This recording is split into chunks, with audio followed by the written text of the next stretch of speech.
This here is a part of a 9-kilometer-long wild almond hedge, planted in about 1657 in the Cape of Good Hope in South Africa.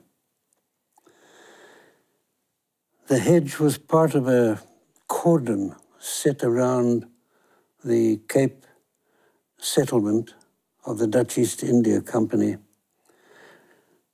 ostensibly to protect the cattle of the settlers from raids by the indigenous people, the so-called Bushmen and the so-called Hottentots. So this was really the first physical evidence of segregation by race in South Africa.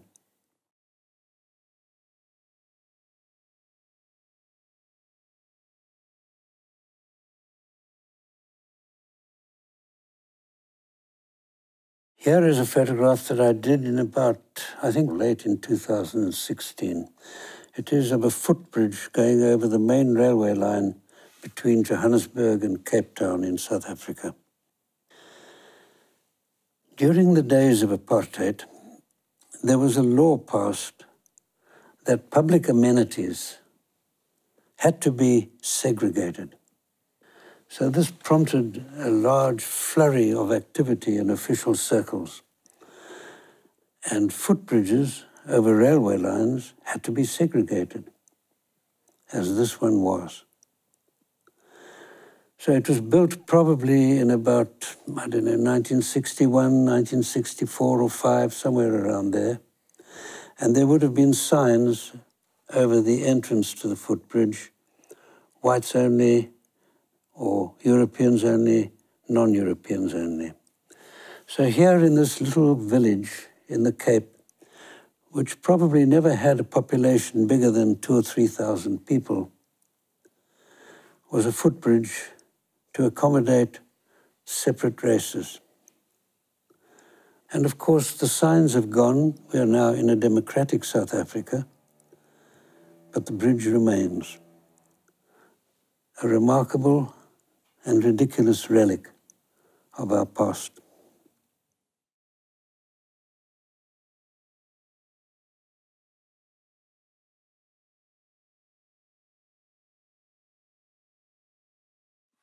A beach at a seaside resort near Cape Town in South Africa. And in terms of our public amenities law, it had to be segregated. On the right over here, you have a sign that says beach and sea, whites only. In other words, that part of the beach was reserved for the exclusive use of whites. But what about other people? People of color, blacks and so-called colored people. Well, they had an area well to the left of this. But the area in between, where I'm looking now, was used by whites to walk their dogs. Now, the beach and sea area for colored and black people was too small. More and more of them were coming to the beach to enjoy the beach and the sea. So the government had to expand the area within which they could swim. But it would mean that whites would no longer be able to go into that area to walk their dogs. So the government, very cleverly, evaded their own law by saying, well, this area would be beach and sea, all races. In other words, generously, everybody could enjoy it. They were very good at finding ways of maneuvering between their own laws.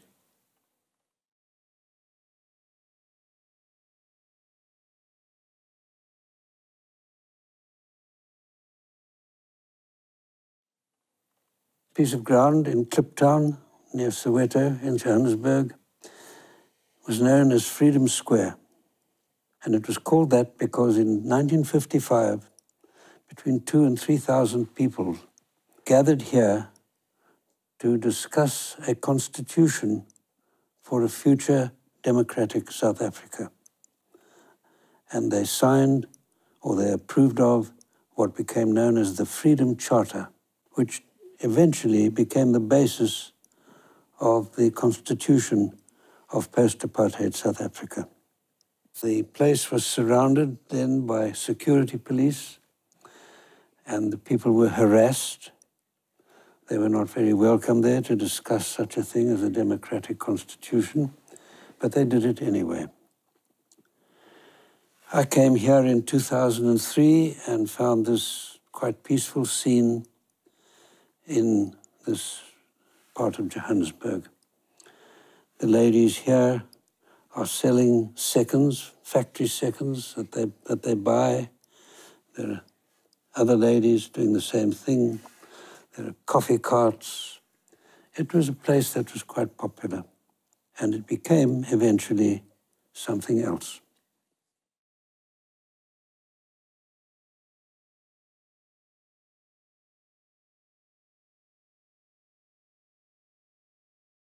Here is what is left of Freedom Square. Built on it is this vast structure in commemoration of that meeting of those people on Freedom Square in 1955. A competition was held to design a suitable monument or memorial to that event, and the architectural company that was given this contract did this huge piece of concrete. It was meant to be a place where street traders, who were then trading on the sidewalks around this center, street traders could lay out their wares on these platforms. People could stroll under these fever trees. Commemorated in this structure here was the Freedom Charter, so that tourists could come in and see our Freedom Charter.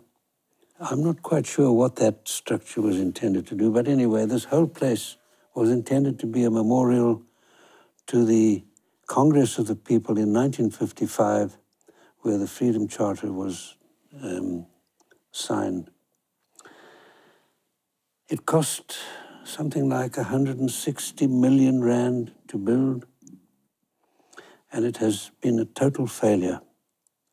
A hotel was built at the end of it here, which has mostly been empty as far as I know. There are galleries, there is a huge auditorium.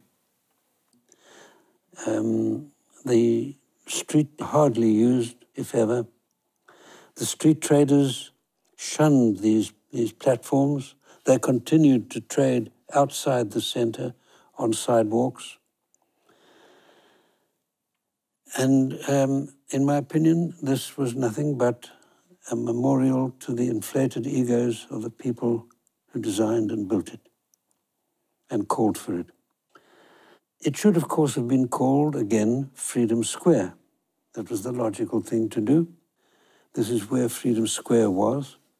But at the time when this was built, another place was being built, another ode to freedom outside Pretoria called Freedom Park. And the marketing people advised that if you had Freedom Park on the one hand in Pretoria and Freedom Square on the other hand in Johannesburg, this would be very confusing for tourists. And so this was called the Walter Sisulu Square of Dedication. And it is perhaps typical of the kind of, at best, let us call it unthinking in South Africa since the end of apartheid, but frequently it is riddled with corruption and the inflation of the egos of self-seeking people.